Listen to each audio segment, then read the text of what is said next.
Buenas tardes a todos. Bienvenidos a este encuentro. Good afternoon, everyone, and welcome to this meeting on the impact of generative artificial intelligence in Europe. My name is Soledad Álvarez, Executive Director of the EFE agency, and I will have the pleasure to be leading this event. Generative AI is no longer a futuristic idea to become an ever-present reality, affecting in multiple ways the creative and cultural industry in Europe. Content recommendation algorithms for streaming, assistance in creative tasks, better interaction with users via chat. Indubitably, artificial intelligence is reshaping the way we interact with the world. Based on automation for processes and data analysis, this new technology is changing the way content is created and distributed. Nonetheless, the speed, the pace of implementation of generative AI leads us to consider what the future will bring in this field and to think about its regulation to make sure this interesting tool remains at the service of creativity and diversity. Terms like doxing, about disclosing private information, or phishing associated to cyber hoaxes or deep fakes make or are part of the new lexicon in connection with the risks that AI may lead to. For that reason, the chair of the European Commission, Ursula von der Leyen, stated in the Granada summit that we need a globally coordinated response and dialogue with corporations to achieve a commitment to use AI based on ethics and values. Certainly, it is fundamental for Europe to join culture, creation, and innovation, and that is the raison d'etre of the CREA consortium, of which the EFE agency is part, which has launched PanOdyssey, a social European network at the service of creators and readers, a platform that promotes new writing formats and authors. This social network develops its view around a new digital European model, placing creators in the very middle of the value chain. PanOdyssey gathers readers and writers around shared values like ethics and its connection with the digital world. The network considers that intellectual property is a vital element to make a new European digital model come true. In the past few years, the digital ecosystem and social networks have changed the way in which cultural creators share contents with their audiences. We have witnessed the rise of new creative practices and the implementation of new channels like TikTok, streaming, Reels, Stories, etc., where content creators continue to develop new hybrid formats and concepts. The onset of AI in this ecosystem involves challenges, certainly, but also opportunities for the creation of our shared European culture. For this reason, we have the European Commissioner for Innovation, Research, Cultura, Education and Youth, Lliana Ivanova, to tackle the integration of AI into the European digitalization strategy. The floor is yours.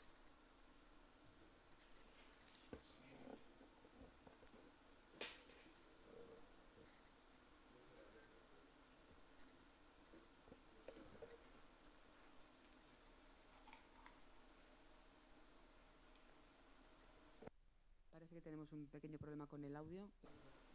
It looks like we have a small technical glitch, not receiving the audio channel.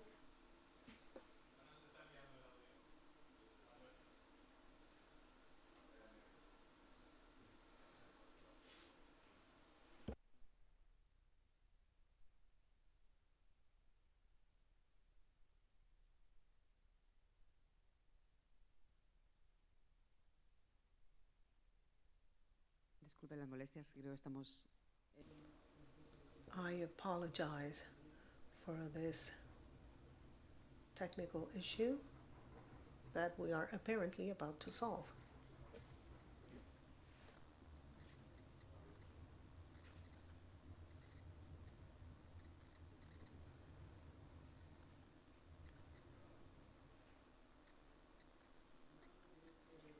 Well, looks like we will have to move on past this video.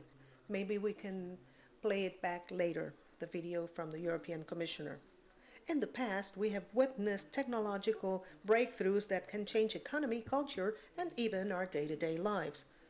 Positive use of technology can empower citizens and create value for society as long as it places people at the center of the equation. AI can offer apps in access to culture, the preservation of cultural heritage, education, or cultural tourism and learning, just to mention a few possibilities. As we will hear from the expert in innovation and technology, Oria Rodriguez, Interim Director of the European Institute for Innovation and Technology. We're also streaming her presentation live via streaming. Do we have a connection?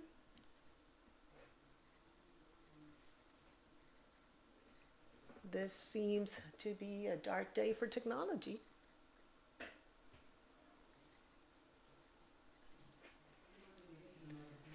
Oh well, these things only happen when you broadcast live.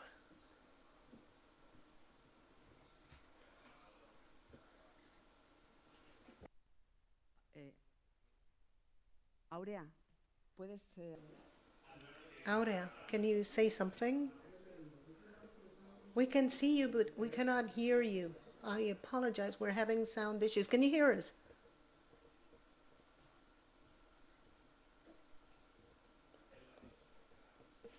Ms. Rodriguez signs that she can hear.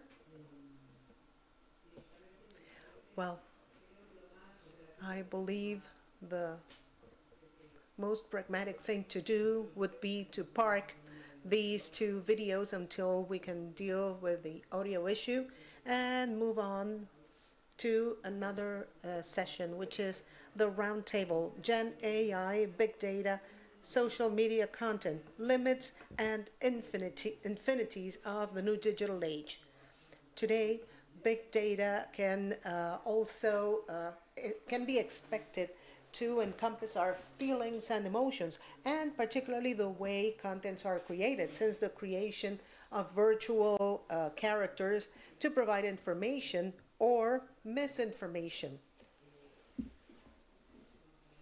These and other topics will be dealt with in this roundtable led by Carmen Sigüenza, a journalist from EFE agency.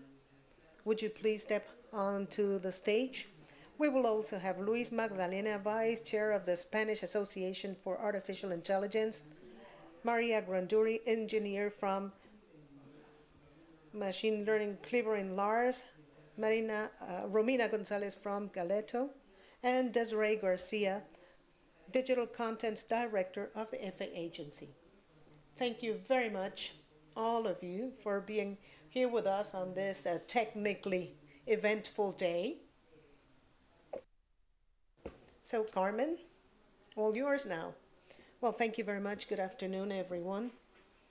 So, I'm sure the two videos we had to miss are very interesting, but as it happens, we have to dive immediately into this very interesting and complex topic. Well, all of you have been introduced. We come from different backgrounds, and we have several topics to address. I wanted to start with with the biggest concern, the most uncertain one. The most concerning aspect of AI, which is bias, the ethical impact artificial intelligence can have. And I'm thinking gender, age, and other types of bias. I believe it is very important to understand the things that might happen when artificial intelligence or its technology rests on a male-dominated world where algorithms are mostly created by men. What consequences could this bring in the future? That's my personal concern. Also, age bias.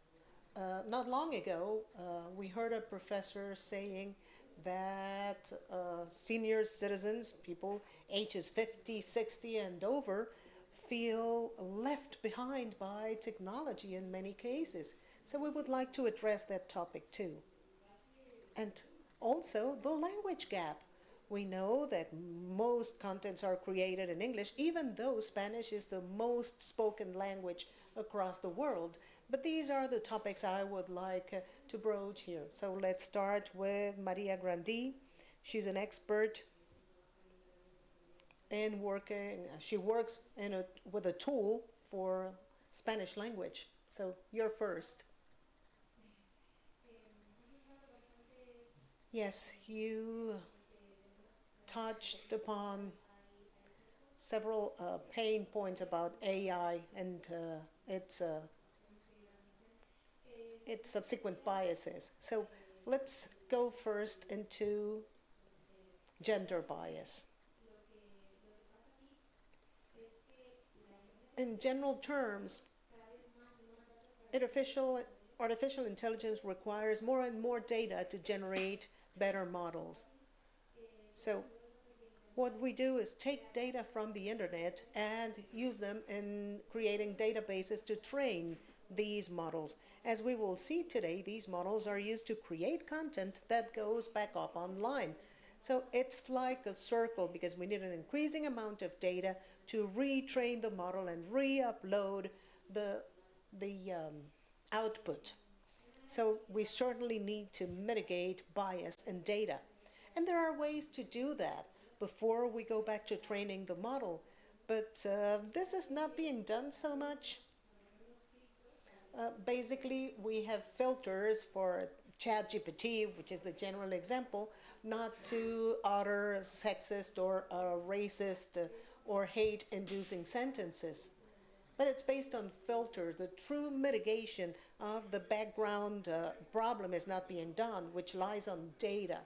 So I like that line of research a lot, and there's a lot of work to do along those lines. And since you also mentioned the language barrier, well, as most research, you're right, research is conducted mostly in English, or at least published in English, meaning that most of these AIs are very fluent, so to speak, in this language, and then they translate from English into other languages.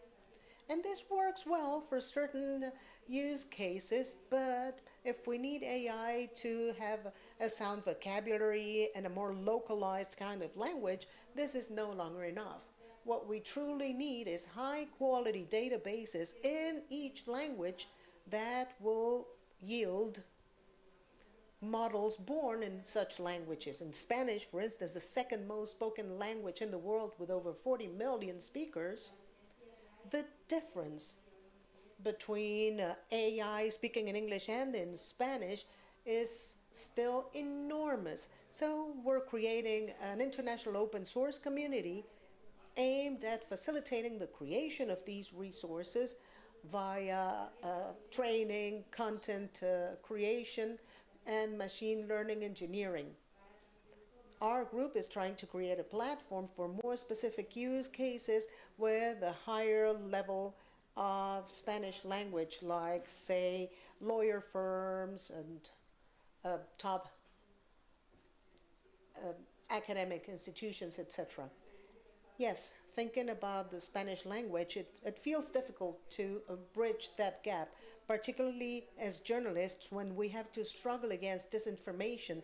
There are plenty of AI tools we've been using for years, but we realize that these tools are much more advanced in English than they are in Spanish.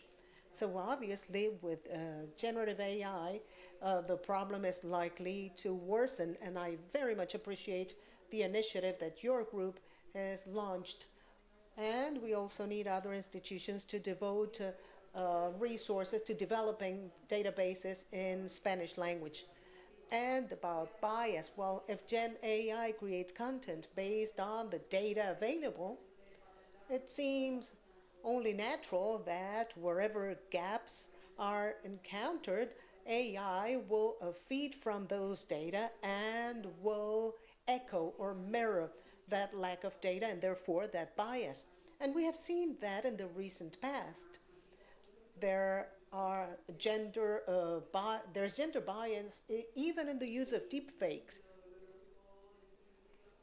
In this sense, it it would be interesting to identify the issues and work with those communities that are not so well represented in the databases for them to contribute their skill and knowledge. But this will obviously require some sort of world governance.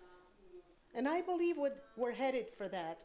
Ethical rules and standards to make AI more inclusive, to stop generating more and more bias, because when new applications are developed integrating these biases, large groups of people risk being left out. And I'm not just talking about information, I'm talking about, say, credit granting tools based on tax data or facial recognition tools. We've seen what has happened with those when it comes to identifying certain racial features. So I guess that's the task at hand. It's a global task for everyone to identify these gaps and cover them.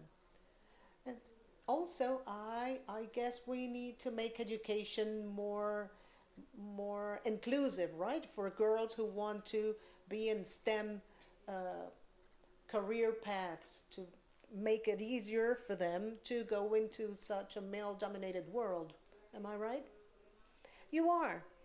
Because there's another issue at hand. Those developing these tools today inevitably enter their own personal bias and unwillingly giving a more relevant role to other men. So by making the role of other women more relevant, we could deal with that. And also about bias. Let's hear Louise. Well, there are several different approaches. First of all, Gen AI can have a gender bias depending on how it was trained.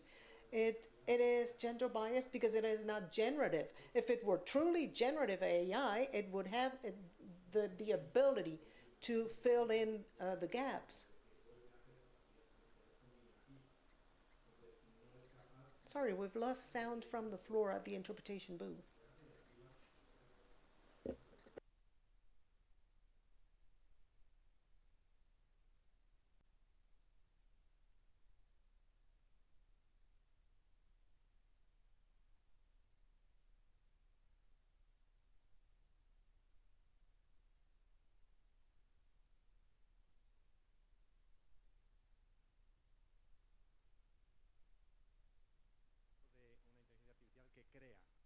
In this case, we're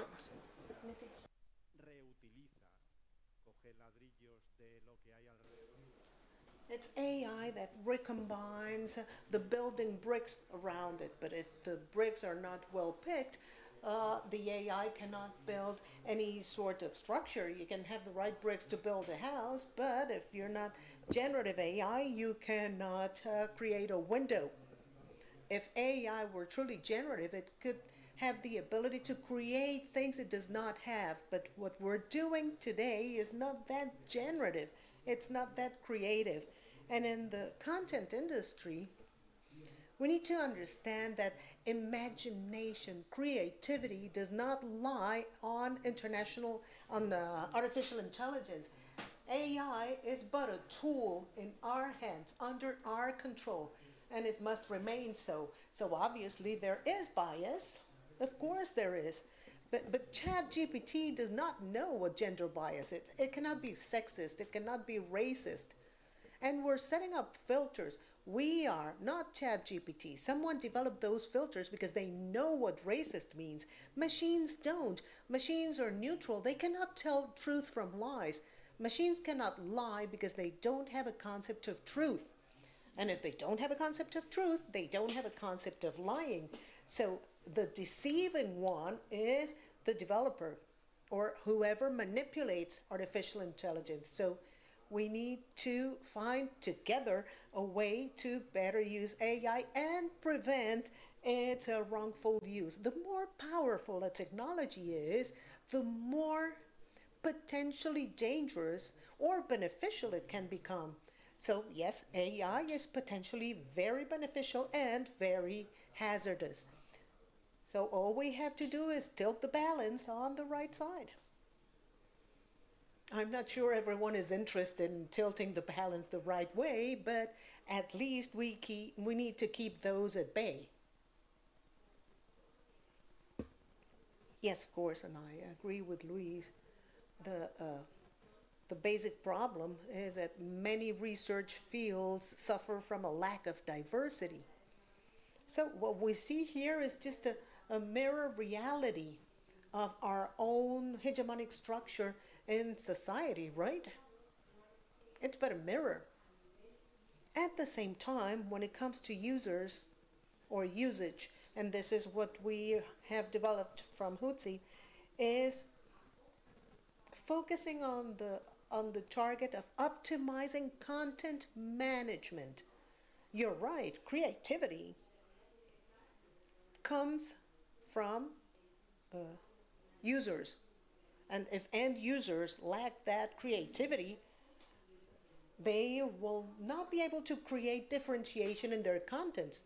I mean, they can make good use of their time by gathering data quickly and combining phrases or sentences correctly, but eventually they will have to shape all the data to make that content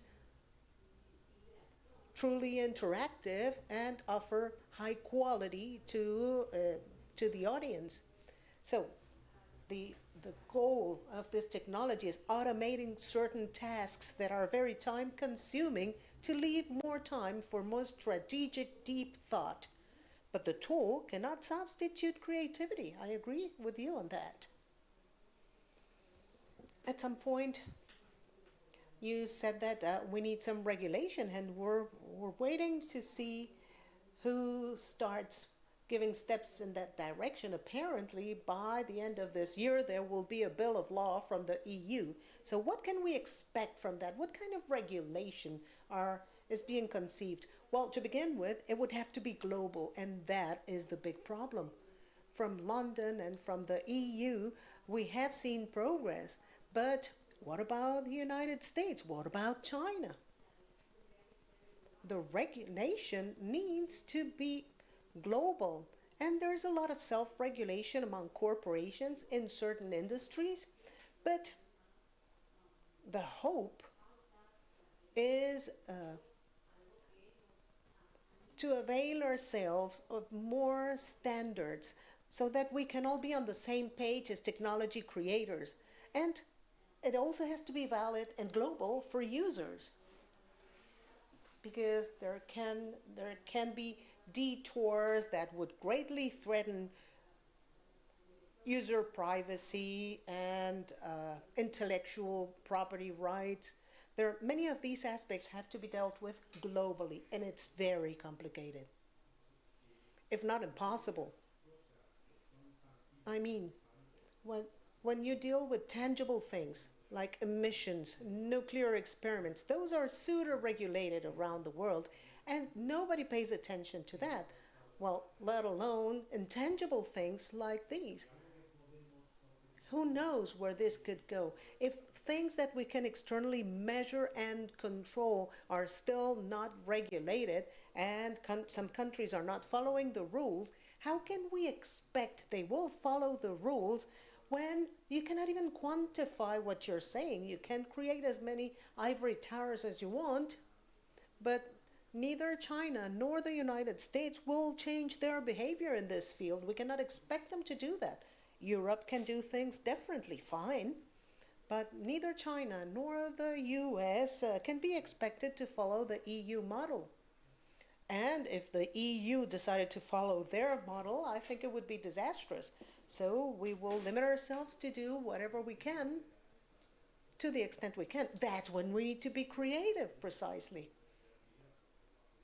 If anyone thinks that they don't need creativity because machines do everything for them, they have to be wrong. Ultimately, the tasks your assistant would do is now the task you assign to an AI. But if you're a creator and you think that your assistant can do everything for you, well, that doesn't make you much of a creator, does it? Yes, it feels like we stand before a scenario that is almost like a nuclear conflict, in the sense that it could be either very positive or very negative. I hope we can create some sort of global agreement based on minimum requirements of, say, disclosure, transparency to protect creative intelligence, uh, and also to maintain these creative tools. I believe that during the summit, everyone is convinced that we cannot allow AI to endanger fundamental human rights or privacy.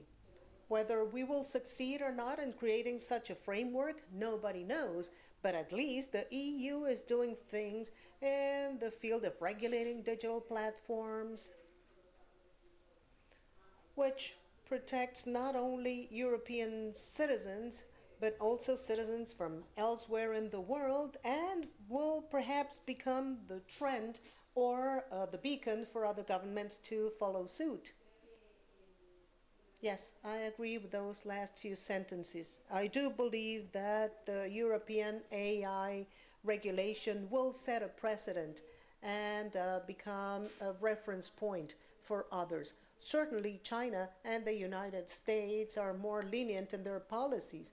We have the case of self-driven cars, which are already out there driving on United States streets, but are not yet present in Europe. But I do believe we can manage some sort of regulation, insisting mostly on transparency.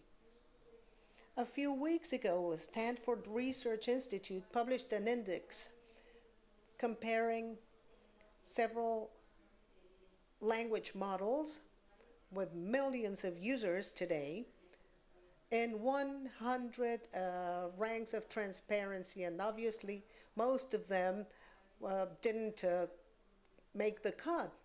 But community created models rank among the best scored models. So perhaps we should insist more on transparency from square one, even before any regulation gets approved. And there's also another interesting aspect. Once the regulation gets approved, implementation will be complicated too. So it's very important to raise awareness amongst the public that this will happen, that implementation will be difficult, and make them aware that we need to support those models that score better in these indices I just mentioned. Yes, and while we're talking about this European cultural platform with contents from authors and artists, etc., I have a question for you. There's been some discussion after Berta Prieto's presentation. She's she's a screenwriter who got an award thanks to her use of AI. So she got a €6,000 grant, but she asked a question to readers from a major newspaper. She asked her readers whether or not it is ethical to accept a grant and an award received for using AI. What are your thoughts on it? Well, you would have to ask what AI did for her. I'm thinking about scientific research. In scientific research, any publisher, well, if you send an article, any publisher will ask you what part of that article or paper included AI. Did you use it for a grammar correction, for image generation? You have to state what AI did for your paper, like a customs declaration. So what part of what she did was done with AI? That's what we need to ask her. And whoever the judges were for that award need to know what came from her and what came from an engine. So that statement, that disclaimer of where the idea comes from is the relevant part of it. How relevant was your contribution, would you say? I don't know, maybe she started putting ideas on the table, like brainstorming, and the machine started spewing ideas and she picked the most sensible one. Why not? And on whether we should use AI or not, well, most scientific papers insist that you can either not use AI or you have to declare and list how you used AI in your paper. But at the end of a film, you get to see all the credits of everyone who worked there. Well, you have to do the same thing on a research paper. So 5 minutes of credits versus 5 minutes and a half is not that relevant. Going back to transparency, once we know how far we can go, and once we have a framework of requirements, we can determine whether the use of AI is acceptable or not. But it seems to me like it's all about transparency. The downside, I would say, is that in this case there was no transparency, but probably that opacity comes from a legal void, a lack of requirements. If nobody's asking me how I used AI in my paper, I don't have to disclose it. So perhaps when it comes to literature or, grants, maybe we will have to talk about, I don't know, instead of papers, sci-fi articles. And based on the level of transparency, the judges in these tenders will decide. Well, a few weeks ago, we had a Eurovision festival for AI performers. And there were representatives from Spain, so there's actually a festival for AI-generated content. Yes, because that's part of the creative process too. As you said, there's a legal void and we don't have enough shades of gray.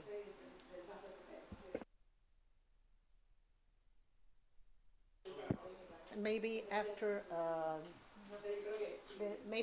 this question on the national newspaper, people will gain a different kind of awareness. Maybe candidates who use more AI shouldn't score as high as those who rely entirely on technology rather than creativity.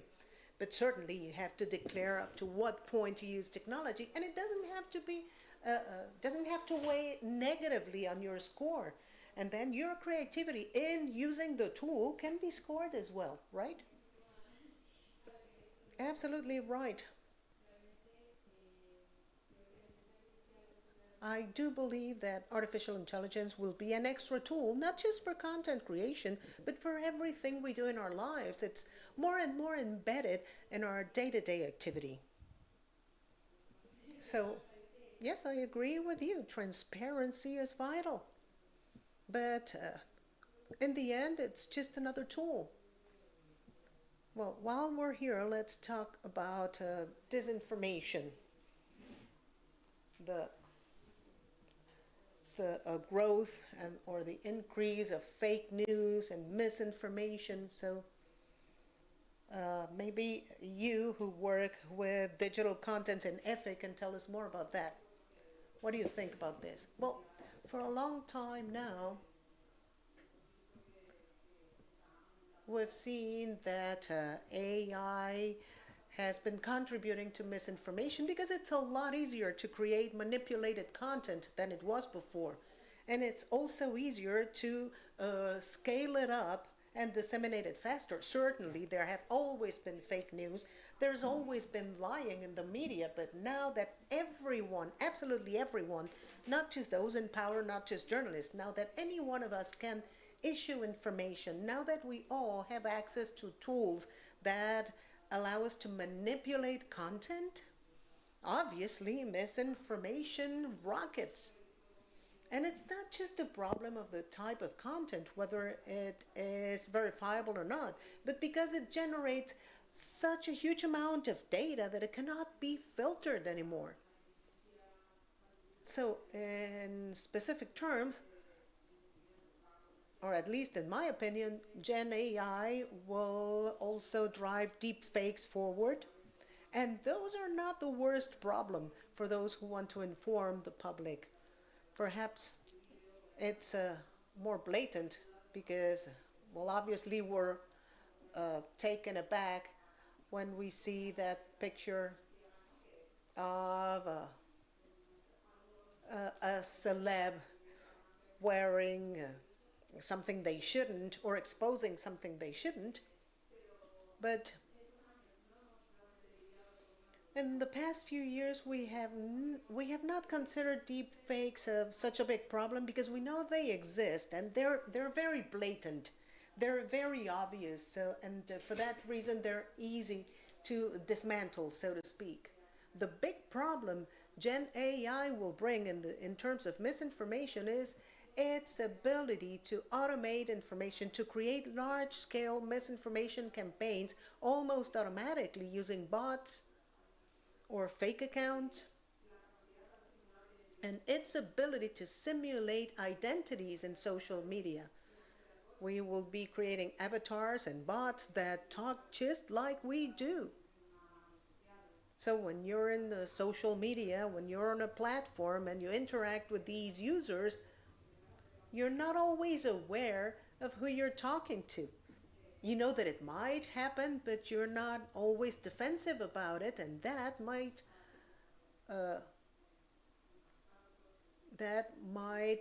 give greater strength to fake news and misinformation.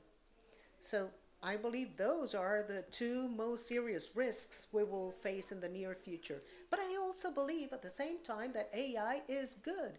It is generating tools to fight precisely those problems. Although, certainly right now, when it comes to misinformation, there are not many tools that can actually substitute individuals or journalists with criteria. There are a few forensic analysis tools for video and image that can actually tell a fake, but it's very difficult to verify text content created by a machine. You can identify maybe patterns, or you can do natural image processing or emotion processing, but ultimately it's up for a journalist to decide whether the piece is real or not. Eventually it will happen, I guess. I know that eventually machines will succeed in doing that, but so far journalists do not fully rely on this technology to put a halt to misinformation. Well, we're not here to save the world, or maybe we are. As Lliana said, fake news are no news. Remember when we talked about factoids, facts from tabloids? Those were fake news. The big difference now is not only how massive they have become, but also those of us who read this in social media are also faking our true selves. So we're perfectly capable of believing anything is true, anything goes. If our lives are as wonderful as we sell it online, other people's lives must be equally brilliant. We've gone into a game where reality is somewhere, but that's not where we live. Our reality is a lot less real. And it works in all directions. It works for news, but it also works for personal behavior. Can we use AI tools? Well, certainly we can. In an ideal world, what mechanism did you use in the past to go to the source? Traceability, right? The traceability of information. You traced data back to the source. As long as we remain unable of tracing data back as it is manipulated, we we will not succeed. It can happen, it can happen though. We can do that with certain types of images. We can track back biometric features, not of a person, but of their behavior. It can be done, but until we succeed in making news that traceable, we will be lost at finding the source.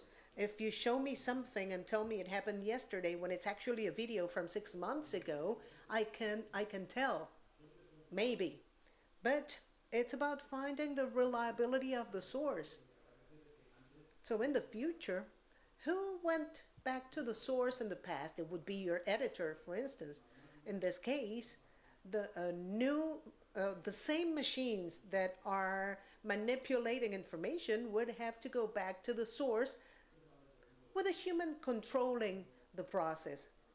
You were talking about self-driven cars and how they're taking longer to be on the streets of Europe. Well, it's a matter of traceability and regulation.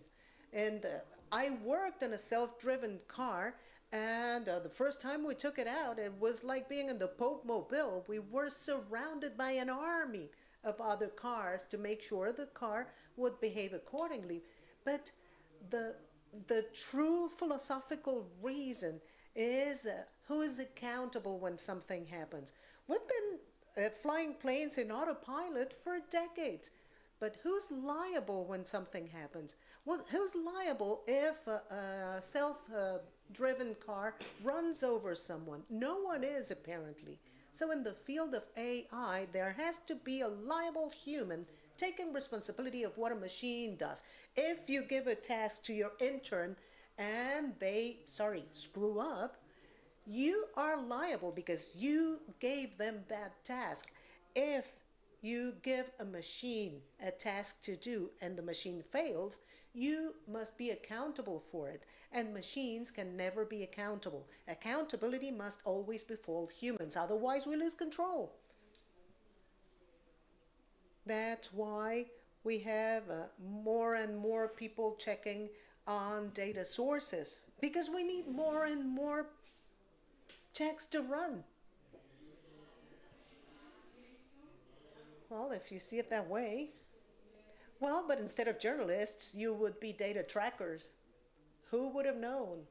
Well, this is an ever-changing world. Where did Disney artists go when the machines took over? Well, they're doing something else.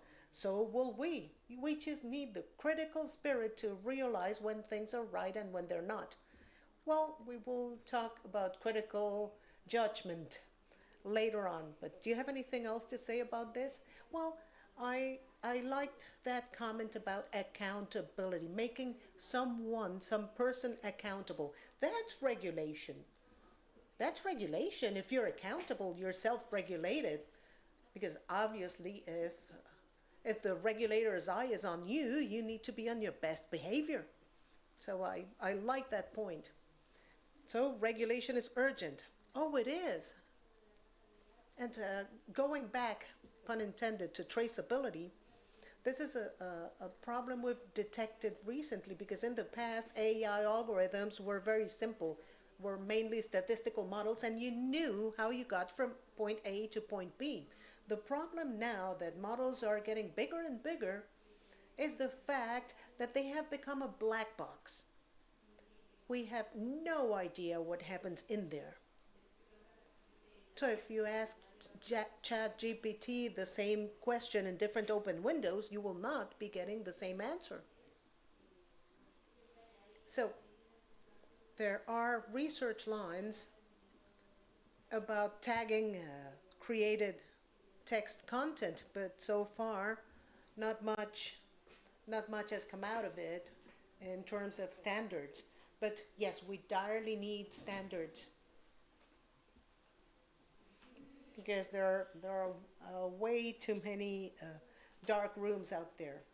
And speaking about responsibility, accountability, and our responsibility to the youngest users, teenagers, children. We know that Google came out with this Pixel 8 phone that can actually change reality. remove people, add people, create landscapes and soundscapes? How do you how do you prepare children for that? How do you deal with that delicate aspects? Do you do it at school? Who's responsible? How do you create critical thinking and judgment among those children? Well, I think the foundation of judgment comes from home. You learn that at home. Uh, you learn the meaning of information, how to discern information from fiction. We cannot leave that in the hands of the government or a school. It has to come from parents or relatives in general. Certainly, schools have to deal with internet and videos to explain certain concepts to small children because small children today are highly familiar with the virtual world and they're digital natives. They're, they, they were practically born into it. They're born users. So we will need to keep insisting on the dangers and perils of internet and of the digital component of life. And it has to come from home. And then on through the schooling years, and certainly from government regulation and from other entities that will have to participate in the process too. Well, when you have small children, well, in the past, they came home and said, well, little Johnny told me this. And then you start thinking, you shouldn't trust little Johnny. And you tell that to your child. But you cannot tell a child that they cannot behave like a machine. Because there's no little Johnny anymore. And you don't even have access to know or understand what kind of bot your child is interacting with. So we need to educate our children about things we do not understand, and that is very complex, if possible at all. So that's the problem at hand. But it's not just about judgment. Uh, Among humans, it's use it or lose it. It's about training, not just judgment. I mean, the ability for penmanship, handwriting, we've lost it. It seems to be painful for most people right now. First of all, you need to learn your ABCs, and then you need to learn how to build a sentence, understand what the sentence means, and then understand what it means in the context of your interaction.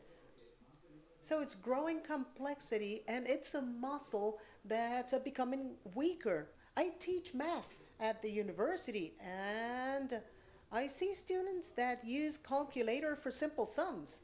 And I keep insisting that they do it in their minds. I mean, it's a simple addition. These are my Alzheimer pills. Thinking, reasoning, adding up, training your brain.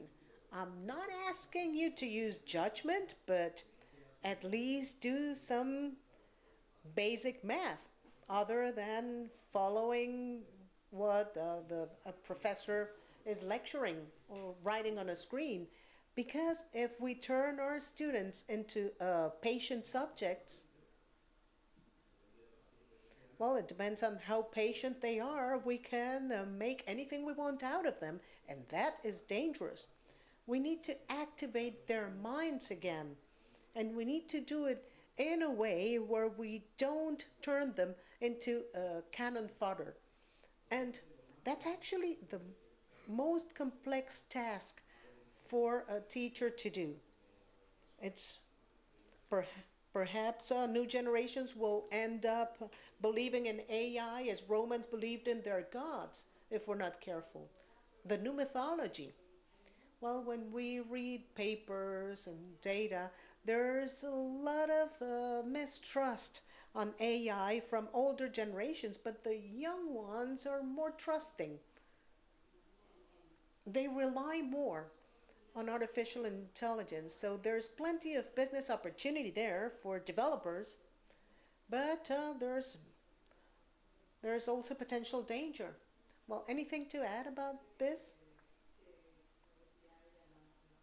Well, as you just said, um, education must come from home first, but then school is relevant too.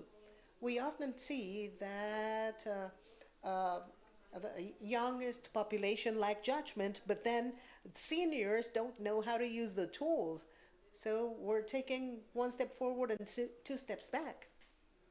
I believe that the solution involves raising awareness and training amongst the youngest ones so that they can learn to use these tools in a useful, healthy way. I fully agree. I mean, AI is here to stay. That's a fact of life. And I believe that what we need to do is teaching children how to use it with all its pros and cons. And let them understand where it comes from and where it's taking us. So, awareness raising is vital, more and more so. Sometimes we raise awareness even unwillingly. I have a very young cousin, and the other day she was asking me when the legislation about AI would come through. I was taken aback. But it turns out somebody wrote a Bad Bunny song, and apparently the rap Bad Bunny part became viral on TikTok. And it turns out the lyrics, I don't suppose you hear a lot of Bad Bunny, but it's very standard, and it was a fake song. So Bad Bunny issued a statement via social media, and he deleted all of his videos from his TikTok account. And this created very vivid conflict or dialogue amongst his followers and young kids. I mean, my cousin is a child, and they're already talking about legislation. It's sad that we came to that through this path, but it's very important to raise this awareness and this judgment. I believe we're running out of time. We had so much to talk about: social media, other forms of AI. Well, I'm sure that despite all the cons, we have plenty of pros. So thank you very much, everyone, for this interesting debate.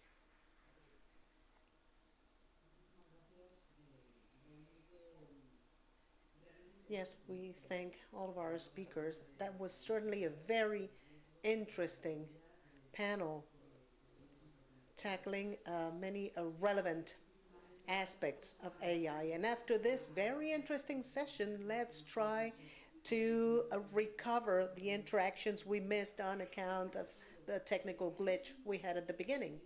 And we also wanted to study some positive consequences of AI for creativity and culture, and to see that silver lining of the technology. We have the live participation of an expert in innovation and technology, Ora Rodriguez, interim director of the European.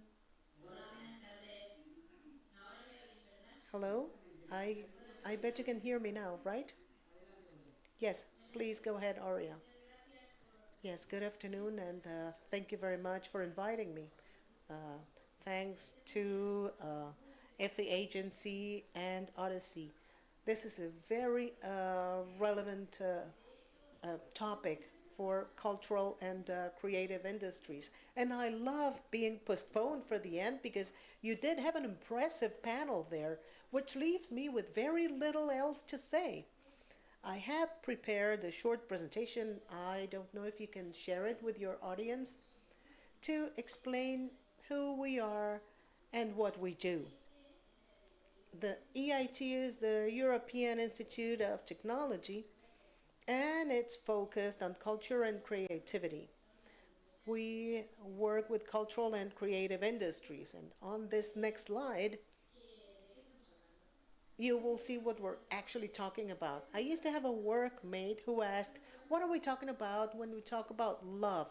Well, what are we talking about when we talk about creativity and arts? Well, This means all arts, transversal design in all industries. We're talking about fashion, texting, architecture, inclusive cities, and the audiovisual value chain.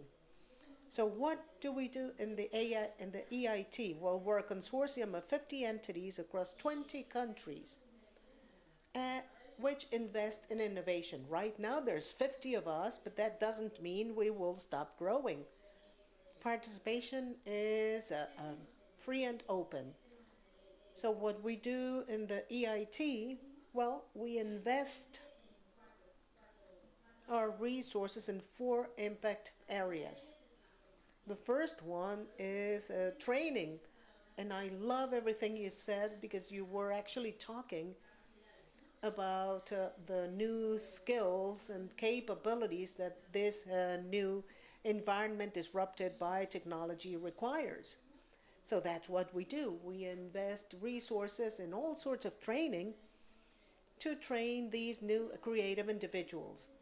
And then we also invest in collaborative innovation projects among companies, institutions, public, private, and in the third place, we invest in startups, particularly startups connected to creativity,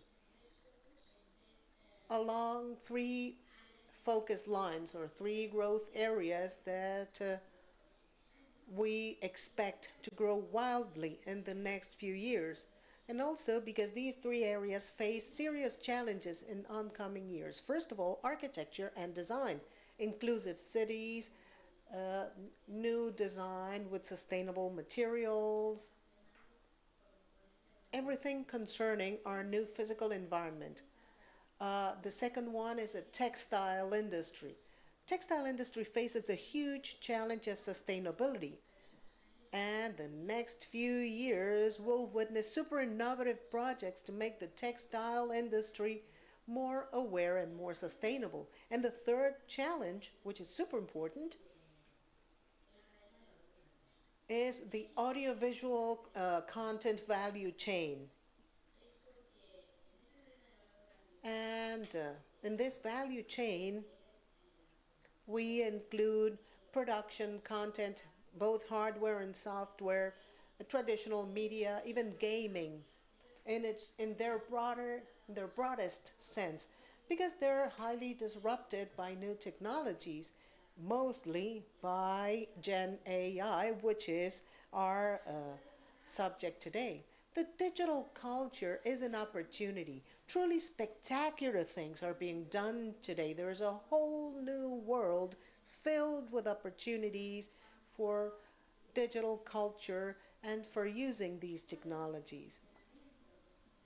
Our standpoint is that these technologies will have a positive outcome. Someone said they're but tools in our hands, and that is true. There are new paintbrushes, there are new typewriters. They're a tool. AI is a tool that allows us to automate content and perform time consuming tasks to create new content in a different way. So we're all for these tools as one more tool in our toolbox. But at the same time, it is an opportunity for creators. And we don't lose sight of the risks. And we try to identify them as you did during the whole round table. You mentioned a shuffling in working positions. Yes, certainly these tools will be used as an assistant or as a co-pilot or as an intern, but some profiles will be shuffled, new working positions will be created. There are new artists in disciplines that didn't exist 3 years ago. That's one thing. You also talked about transparency and the sound use of data, not just big data, but about good data, verifiable data. Because, as one of you mentioned a while ago, many of these language models are just scrapping. They're scrapping for information and recombining it. But you need good data because if well, we're all familiar with the garbage in, garbage out model. And you also discussed almost at the end of your panel about the value of cultural and creative associations. You said that this value is intangible because it's intellectual capital, and we're deeply concerned about this. Yes, we have tools, we have an opportunity to use those tools. New fields are opening up for culture and creativity, but we still need to respect the value of creativity in authors and creators. This creativity, this design, this way of thinking and conceiving the world must be respected. And it's proprietary, and we need to uh, hold the utmost respect for the owners of this capital. And certainly, we need to strive to remove bias in algorithms and apply the most serious ethic values as we apply to everything else we do. That's our positioning. We are a European ecosystem made up by different organizations open to creators and to anyone indeed. We try to invest to create a new ecosystem in Europe. And well, the culture industry has become the third most relevant employer in Europe with an impact of 413 billion euros a year. So it's a type of economy we want to drive forward. In this and other fields, using opportunities like the ones Gen AI will provide while applying traditional values of ethics, of respecting intellectual property, and placing individuals, placing humans on the center stage. So thank you so much for inviting me. I very much regret I could not be in Madrid with you today, but honestly, it was not possible for me. So Carmen, Sillero, and Soledad know that I could keep talking about this for hours, but I am aware of the time I had available. Thank you very much for the invitation. Well, thank you, Aura.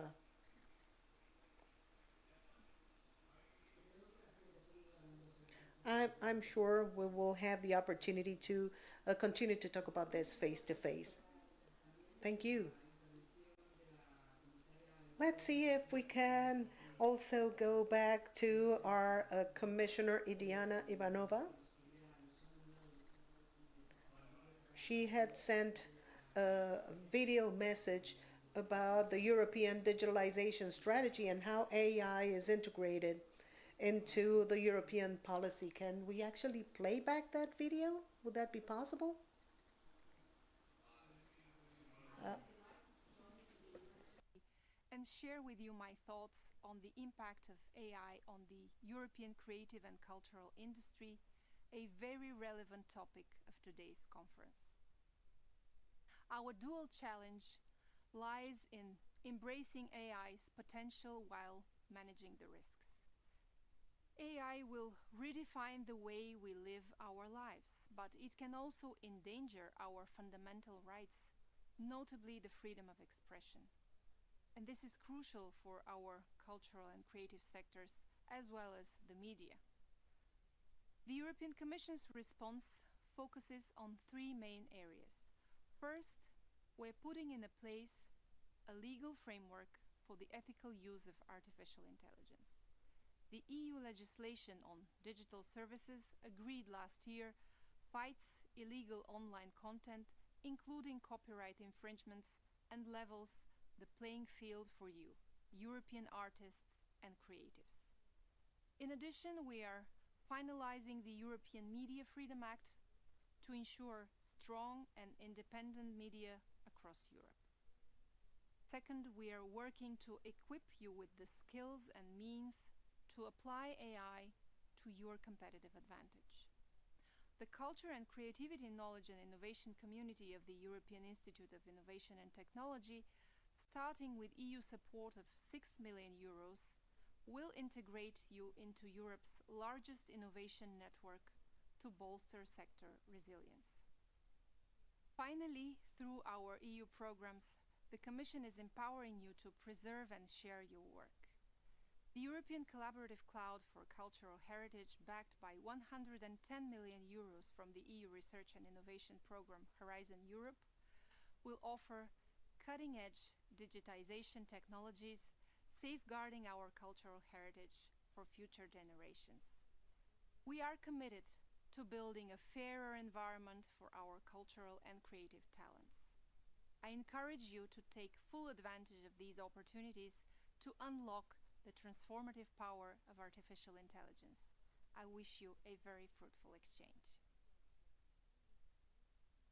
Muy bien, pues agradecemos muchísimo el mensaje de la comisaria europea. Well, we're very grateful for the European Commissioner's message.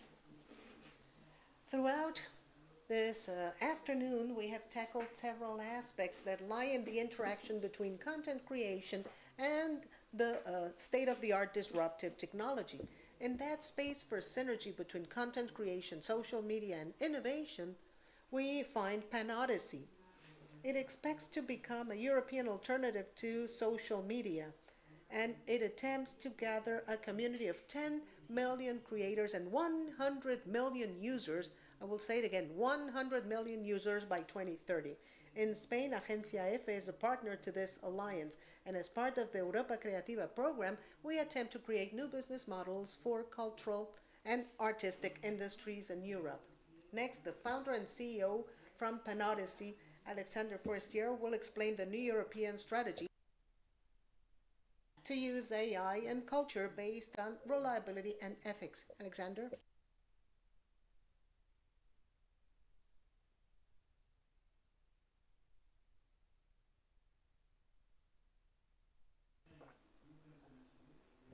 Ivanova for her valuable participation in this forum. Thank you to Soledad Álvarez for her commitment to the project we have been co-developing since 2022. Thank you to Aurea Rodriguez and the EAT Culture and Creativity teams. Thank you to all the speakers for their contributions. We would like to thank all the editorial and technical teams at the Agencia EFE for their high-quality work. We would like to thank our partner Dinaris, its CEO Jen Vishinova and Anna Vakulenko, Dinaris representative who traveled from Ukraine, especially for this event. Create as Trust. The Creative European Alliance Consortium was launched in spring 2022. Thanks to the support and trust to the Creative Europe Innovation Lab. What we have done?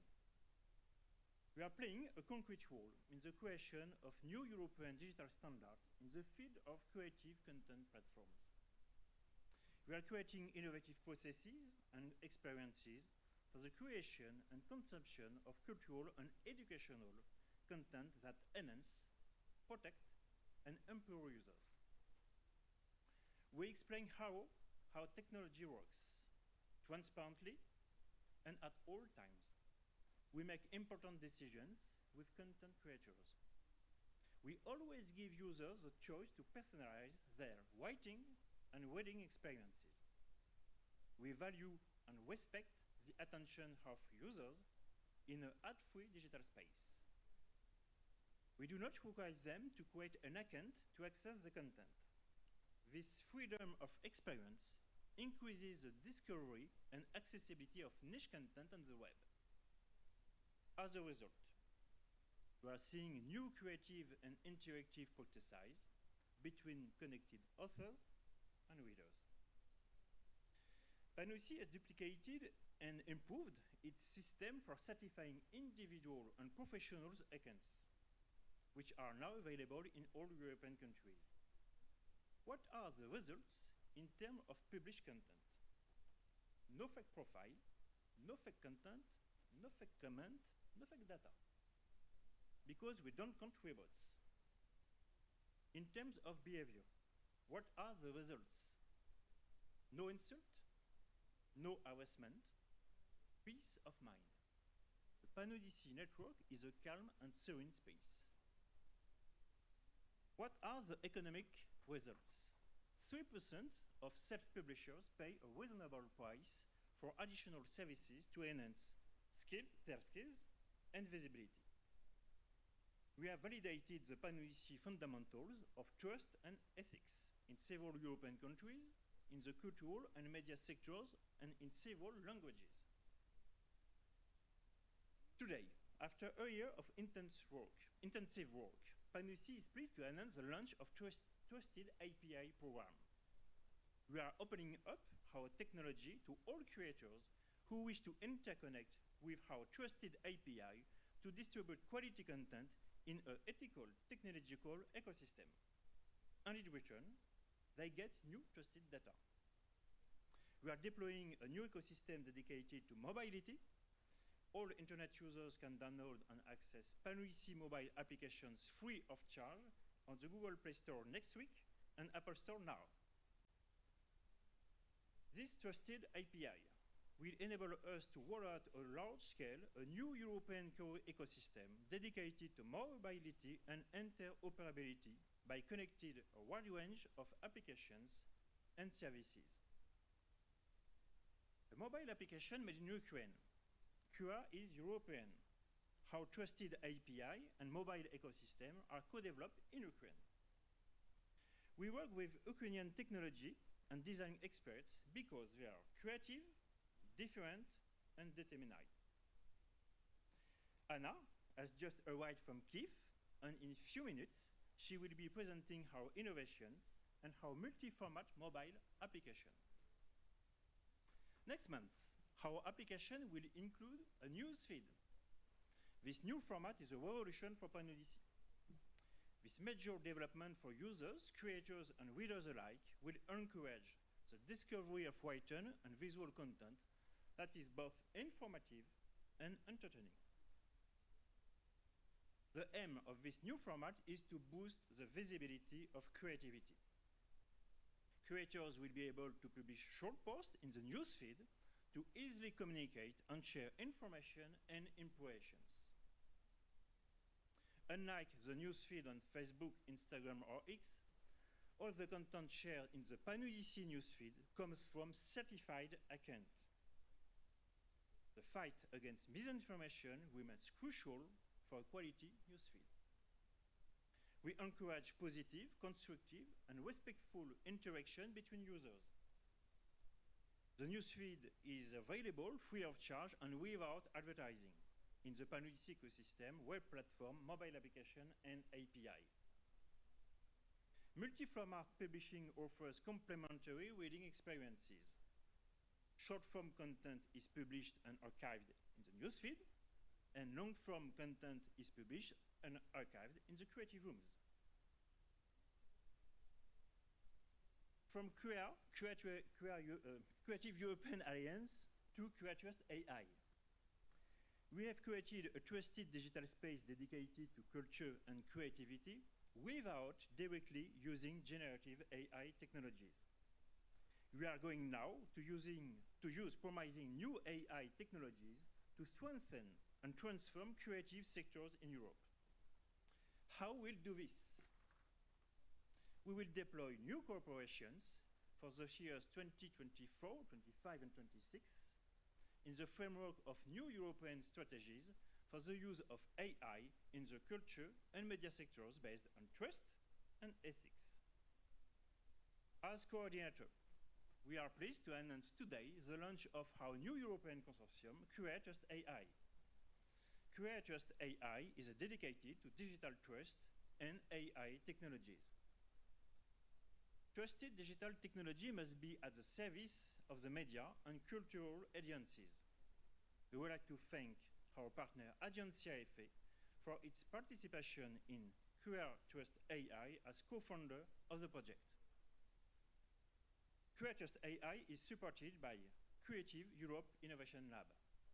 With an investment of more than 2 million euros over the next 2 years, Creators AI represents a major step forward in the way new AI technologies are used on a large scale to serve European media and cultural players and their audiences.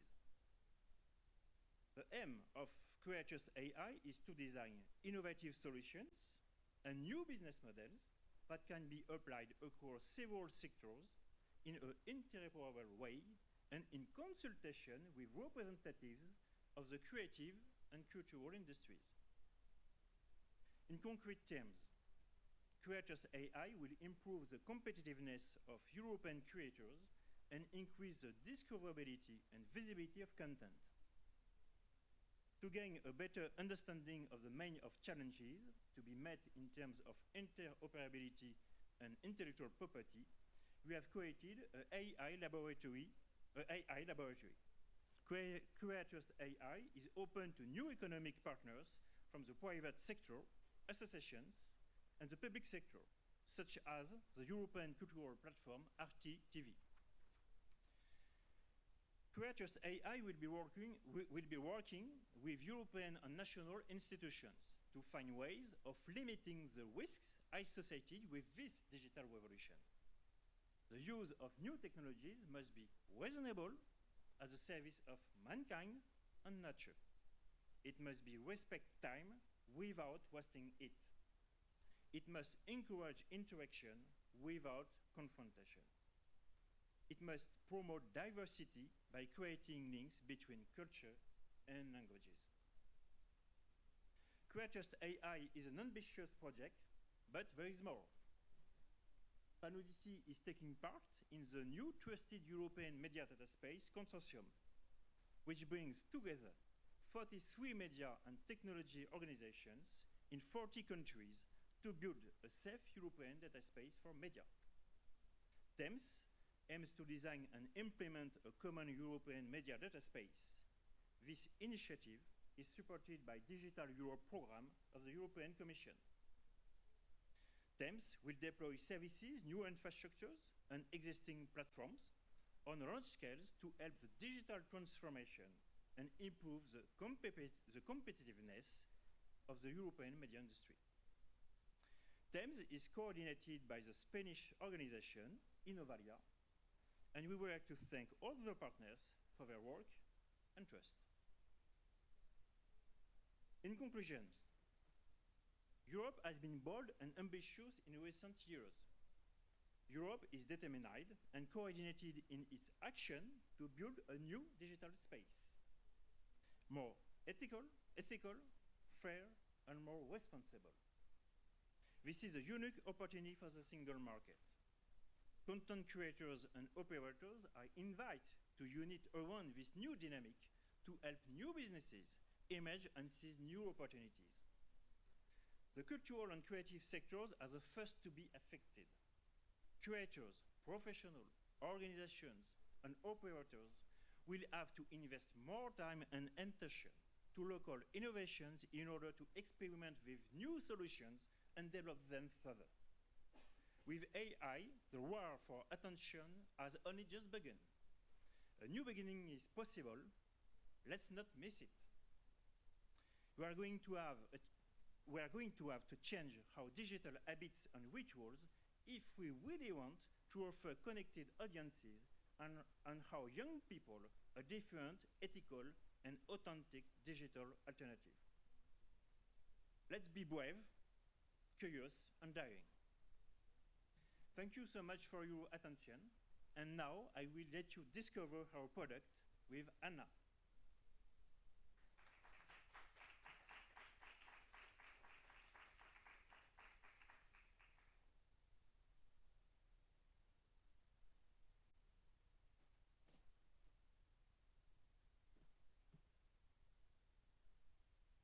Hello, everyone. So thank you, Alexandria, for my introduction. So my name is Anna, and I'm deeply honored to stay before you today as a representative of Denaris team, a dynamic force of software development. At Denaris, we don't just create software products, we craft an extraordinary experiences and shape the future itself. Our mission is to empower large, medium businesses and cure digital market. So, in 2014, Ukraine signed association agreement with European Union, and there has been strong public support for Ukraine. For us at Denaris, our relationship with PanoDC goes beyond being just a client. They are our strategic French partner, with we conquer new digital borders with absolutely excited, and we are absolutely excited about Alexandre and Crier's looking forward vision. Our collaboration with PanoDC isn't just about being a platform for reading articles. We believe that working together with European and Ukrainian company is our first step integration with European Union. So we are incredibly thankful for the trust and support of our European partner PanOdyssey. Let's watch the small video about our product.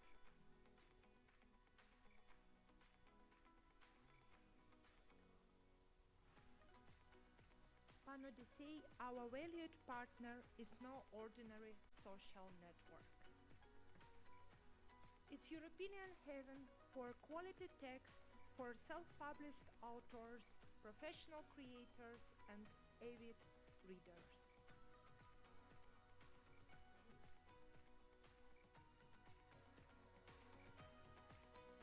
The Revolution platform offers a reading and writing experience like no other.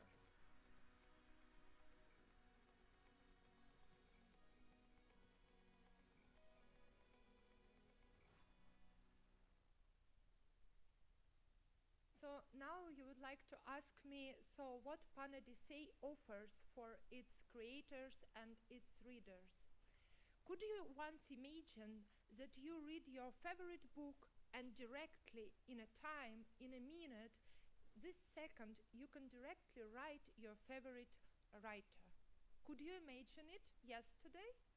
But after today already, if you have iPhone, you can do it right now. You can find your favorite writer. You can ask him, what was the purpose to write this book?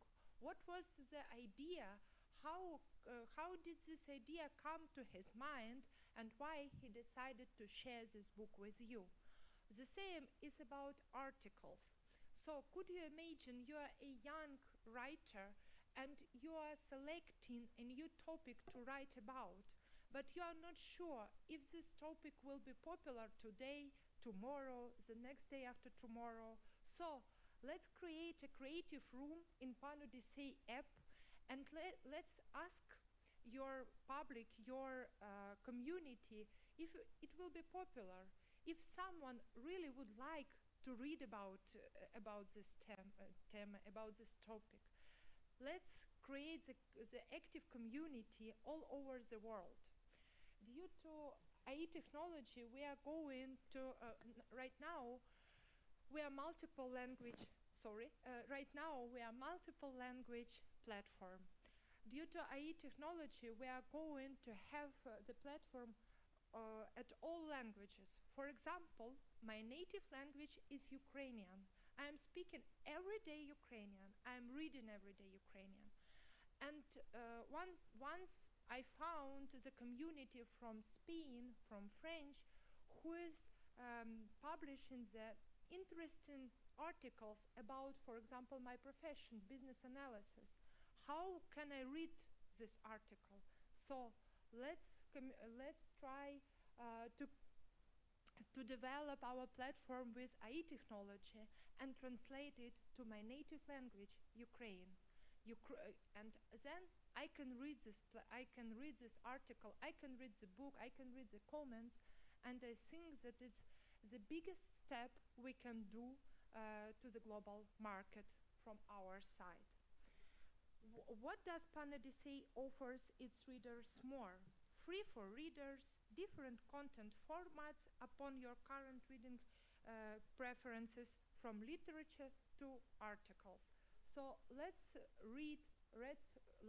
write a new format, new verified format in the internet. What does PanOdyssey offer its creators? Simple content management. So you can post simple feeds, like Alexandre said before. You can post a big article or even a book. access to statistical tools, and monetize your talent in the future. But it's just the first version of the product. PanADC has some more ambitious goals for the future. Improve overall app performance and user experience. We will improve user experience every day as much as we know about our user. Power with AI and enter the global market. So today we would like to say thank you for European Commission, Association EFE, right? And Alexandria and our development team for working together and development content all around the Europe. Thank you very much for your attention, and you can right now download our app from Apple Store, and after that, in 1 week, I think we will have the launch in Google Store. Thank you very much.